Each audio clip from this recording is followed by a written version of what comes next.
Ok, este sermón se llama Purim, que es la fiesta que nace a partir de estos días de retribución.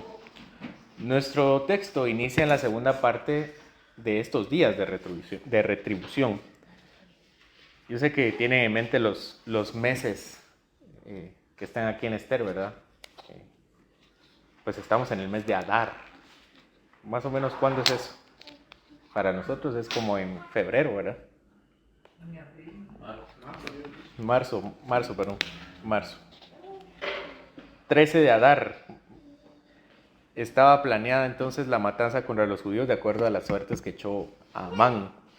Pero otro decreto posterior decía que también el 13 podían defenderse de los judíos, pero los judíos del mal que muchos planearon contra ellos. En el texto último vimos la defensa que hacen los judíos en la capital, en Susa, la capital del imperio persa. Y el texto inicia con los judíos que no están en Susa, como quienes dicen quienes están en el interior del imperio. Acompáñenme, versículo 16. En cuanto a los otros judíos que estaban en las provincias del rey, también se juntaron y se pusieron en defensa de su vida y descansaron de sus enemigos y mataron de sus contrarios a 75,000, pero no tocaron sus bienes. Los judíos que estaban en Susa mataron a 500 el día 13 de Adar y mataron a 300 el 14 de Adar. En total mataron entonces a 800 en Susa entre el 13 y el 14. Mientras que los judíos que estaban en el interior del imperio, que no estaban en la capital, mataron solamente el 13, no el 14, pero mataron a 75,000. El imperio era gigante, ¿verdad? Era mucho más grande que lo que evidentemente es hoy Guatemala. El imperio persa era demasiado grande, había demasiadas provincias y satrapías. Y como vemos, también habían muchos enemigos del pueblo judío en todo el imperio. También pienso que en el lugar donde más judíos habían, también habían más enemigos. Y esto era en la satrapía de Transjordania, en la región de Judea, donde habían regresado Zorobabel, según vimos en el libro de Esdras, ¿verdad? Había regresado Zorobabel con todos los judíos. Ahí estaba la mayoría de judíos y de acuerdo a las escrituras también ahí estaba la mayoría de sus enemigos. Casi 100 años antes, Zorobabel, Jesúa, Ageo y Zacarías habían llegado y habían tenido problemas con los samaritanos. Y ellos no querían que los judíos construyeran el templo. Y de hecho, de acuerdo al capítulo 4 de Esdras, el problema con los samaritanos y con las demás naciones siguió durante los reinados de Darío, de Ciro, de Jerjes, o de Asuero, y de Artajerjes. Eso lo dice Esdras capítulo 4. Pero con todo y todos los males, con todo y todos los enemigos, ningún judío tocó los bienes de sus adversarios. De los 75,000 hombres en el interior, ninguno tocó las posesiones que no eran suyas. Es que esa no era su pelea, esa no era su batalla, era la batalla de Dios. Ellos solo tuvieron el poder de Dios para defenderse y nunca la intención de enseñorearse sobre nadie, por lo cual en cuanto se terminó la defensa, también ahí descansaron. Versículos 17 al 19. Este fue el día 13 del mes de Adar y reposaron en el día 14 del mismo y lo hicieron día de banquete y de alegría. Pero los judíos que estaban en Susa se juntaron el día 13 y el 14 del mismo mes y el 15 del mismo reposaron y lo hicieron día de banquete y de regocijo. Por tanto, los judíos aldeanos que habitan en las villas sin muro hacen a los 14 del mes de Adar el día de alegría y banquete, un día de regocijo, y para enviar porciones cada uno a su vecino. Entonces, el 13 se defendieron los judíos provincianos y descansaron el 14, mientras que los judíos de la capital se defendieron 13 y 14 y descansaron el 15 de Adar. Entonces los judíos provincianos hicieron banquete el 14 y reposaron de sus enemigos, mientras que los judíos capitalinos hicieron banquete el día 15. Pero en todos los lugares hubo alegría y la peculiaridad de enviar comida a sus hermanos judíos. Seguimos en la lectura, versículo 20 al 22. Y escribió Mardoqueo estas cosas y envió cartas a todos los judíos que estaban en todas las provincias del rey Asuero, cercanos y distantes, ordenándoles que celebrasen el día 14 del mes de Adar y el 15 del mismo cada año, como días en que los judíos tuvieron paz de sus enemigos, y como el mes que de tristeza se les cambió a alegría, y de luto en día bueno, que los hiciesen días de banquete y de gozo, y para enviar porciones cada uno a su vecino, y dádivas a los pobres. Entonces, lo que hace Mardoqueo es institucionalizar la celebración. Mardoqueo envía una correspondencia hacia todas las satrapías y a todas las provincias diciéndole que lo que van a hacer es que van a descansar y van a hacer banquete y van a dar regalos y van a dar dádivas el día 14 y el 15 de Adar de cada año. Y ese mismo día también iban a hacer banquete. El motivo de hacerlo era un luto previo, como una sentencia de muerte por la cual hicieron ayunos, si ustedes recuerdan, y se vistieron de cilicio. Mientras que cuando termina el ayuno empieza la bendición de la vida. Cada quien debía comer con alegría y compartir con el que no tenía nada. Pero aquí la palabra dádiva es la palabra, realmente significa porción. Y de hecho lo dice anteriormente, ¿verdad? Dice, y para enviar porciones cada uno a su vecino. De hecho, esta es la palabra que se utiliza en el capítulo 2, versículo 9, para decir que los eunucos enviaron cosméticos, cremas a Esther. Es la misma palabra. En pocas palabras, los regalos que los judíos entregaban era de todo tipo. No solo era comida, sino también eran de todo tipo de regalos que se les pueda ocurrir. Seguimos en la lectura 23 al 28. Y los judíos aceptaron hacer según habían comenzado lo que les escribió Mardoqueo, porque Amán, hijo de Amedata Agageo, enemigo de todos los judíos, había ideado contra los judíos un plan para destruirlos, y había echado pur, que quiere decir suerte, para consumirlos y acabar con ellos. Mas cuando Esther vino a la presencia del rey, él ordenó por carta que el perverso designio de aquel trazó contra los judíos recayera sobre su cabeza, y que colgaran a él y a sus hijos en la horca. Por esto llamaron a estos días Purim, por el nombre Pur. Y debido a las palabras de esta carta y por lo que ellos vieron sobre esto y lo que llevó a su conocimiento, los judíos establecieron y tomaron sobre sí, sobre su descendencia y sobre todos los allegados a ellos, que no dejarían de celebrar estos 2 días según está escrito tocante a ellos, conforme a su tiempo cada año, y que estos días serían recordados y celebrados por todas las generaciones, familias, provincias y ciudades, que estos días de Purim no dejarían de ser guardados por los judíos y que su descendencia jamás dejaría de recordarlos. El autor de Esther no quiere dejar a la imaginación la razón por la cual estaban instituyendo esta celebración. Y la razón, dice acá, es porque un tal Amán quería matar a los judíos y que para hacerlo seleccionó un día cuando echó suertes. Pero el tiro le salió por la culata y ellos terminaron en muerte. Amán y sus hijos terminaron ahorcados.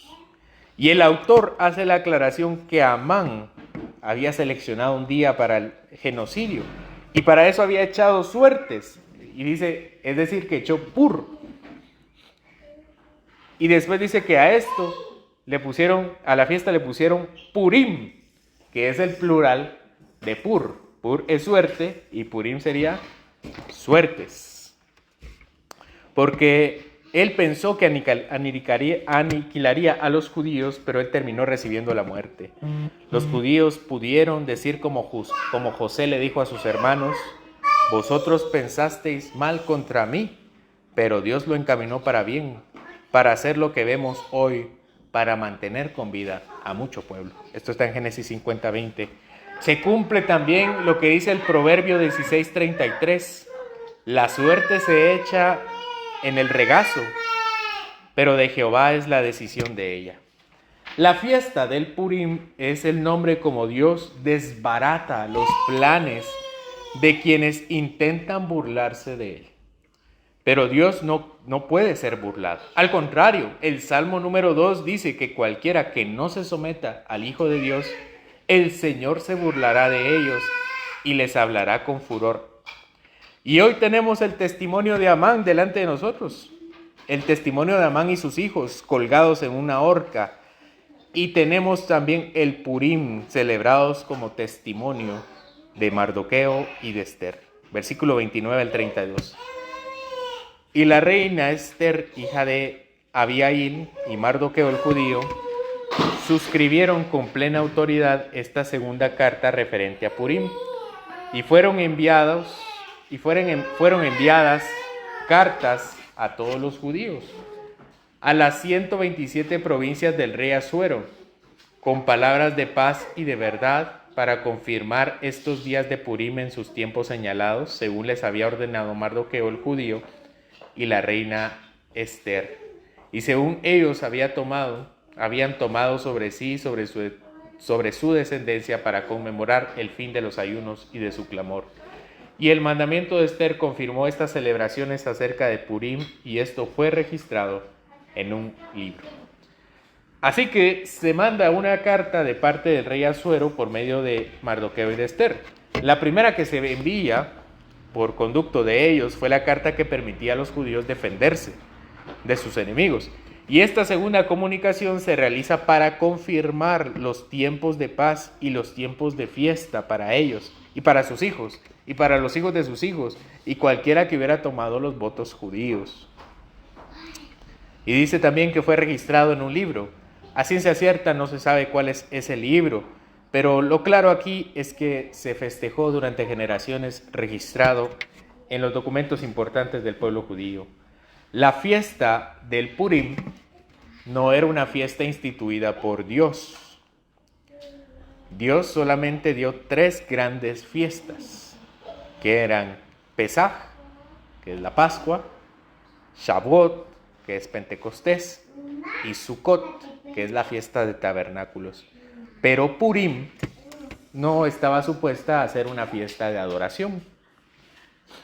Purim fue una resolución nacional para recordar su día de liberación. Y como una pequeña nota teológica, como los mismos judíos, no creemos que los hombres ni la iglesia tengan la potestad ni el poder para instituir días santos o días de adoración más que el domingo, el día del Señor.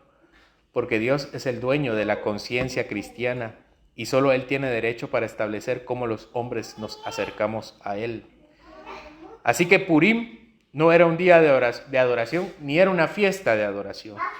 De hecho, cuando se establece la fiesta del Purim no se mencionan ni los sacrificios ni la Santa Asamblea en lo absoluto, ni siquiera el templo. El templo que ya estaba construido para ese entonces, ya llevaba algunas décadas en Jerusalén. Ni siquiera se menciona a Dios en todo el libro. Purim era una fiesta civil que debía celebrarse en familia y en comunidad. Como dijo el teólogo George Gillespie, teólogo de la Asamblea de Westminster, lo cito: parece que los días de Purim solo fueron designados para ser días de júbilo y alegría civil, como los que nosotros usamos cuando encendemos fogatas u otras muestras de alegría civil para un beneficio memorable en el Reino de Inglaterra o la Commonwealth, porque no se les llaman los días santos de Purim, sino se les llama simplemente días de Purim o un día de fiesta y de enviar porciones unos a otros, ninguna palabra de ninguna adoración a Dios en esos días. Fin de la cita. No necesitamos redimir cada acción de gracias que tenemos. No debemos convertir un acto de adoración de cualquier cosa que se nos ocurra. Dios se reserva el derecho de cómo debe ser buscado, pero eso no significa que en nuestra vida no podamos dedicar tiempos de agradecimiento y honra a Dios. El doctor Dominic Hernández comenta acerca de la celebración del Purim actual. Dice: El pueblo judío celebra Purim con disfraces y otras galas. También leen el Megilot Esther, que es el rollo de Esther, que les recuerda la liberación de sus antepasados de mano de sus enemigos. Específicamente, el pueblo judío recuerda cómo fue rescatado del complot del déspota persa tiránico Amán. Cada vez que se menciona el nombre de Amán, durante la lectura pública del rollo de Esther, los asistentes abuchean y hacen sonar matracas para demostrar su disgusto con su memoria. Para rematar su fiesta, el pueblo judío come galletas llamadas las ojeras de Amán. Fin de la cita. Ojeras de Amán. Es una fiesta civil para los judíos. Y para nosotros, mucho menos debemos celebrar Purim. No tiene sentido para nosotros celebrar Purim. Pero sí debemos meditar en lo que sucedió en ese día y la razón por la cual les trajo alegría. Porque hoy los judíos miran a Mardoqueo y miran a Esther, pero cuando hacen eso demuestran que se han quedado cortos de vista. Porque aunque en silencio había alguien mucho más importante que ellos en la historia, que es nuestro Dios. Porque Dios no salvó a los judíos precisamente por ser buenos hijos. El hecho de que vivieran los judíos, el hecho de que hubiera judíos en Susa, demostraba que eran hijos desobedientes. No debía haber ningún hijo, ningún judío en Susa. Tuvieron que haber regresado con Zorobabel décadas antes. No tenían mérito en lo absoluto. Dios estaba salvando a hijos que estaban viviendo desobedientemente en Susa. Dios no salvó a los judíos por amor, necesariamente, principalmente por amor a ellos, sino por amor de su propio nombre y de su propia gloria. Los salvó porque de los judíos vendría el Mesías. Purim es el recordatorio que del Mesías vino después. Miren cómo por la desobediencia de Saúl, un sobreviviente de Amalek, vino a tener un puesto tan importante en Persia muchos siglos después e intentó matar a los judíos. Pues así también Israel estuvo al borde de la aniquilación y del exterminio por ser también un pueblo malo. Porque si estaban en esta situación, gobernados por Persia, no era precisamente por ser los mejores pobladores ni hijos de Dios, pero aún así fue salvado por Dios, para que de él también viviera un hombre también muy importante, pero mucho más importante que Amán, porque no era uno malvado, sino al contrario, el amor hecho persona en Jesucristo. No se echaron suertes ni artilugios. Cristo vino al mundo, como dice Gálatas, en el cumplimiento del tiempo vino, nacido de mujer. Herodes trató de matarlo, pero no lo encontró, porque debía acontecer su ministerio y vida perfecta. Cristo como profeta, Cristo como sacerdote y Cristo rey. Y en el tiempo nuevamente, Él sí daría su vida para salvar a su pueblo infiel. El Purim es la celebración de la vida a través de la lucha del pueblo, a través de la lucha de Mardoqueo y a través de la lucha de Esther. Pero si los judíos realmente supieran cómo Dios salva, serían como nosotros, adorando hoy a Cristo Jesús, no en el Purim, sino en el día del Señor, porque Cristo es la suerte y el destino. En su mano no hay posibilidad de ser vencidos, no hay suertes, aún no hay posibilidad de ser vencidos ni por la muerte ni por el pecado. En su mano no hay posibilidad de que el pueblo le acontezca mal alguno.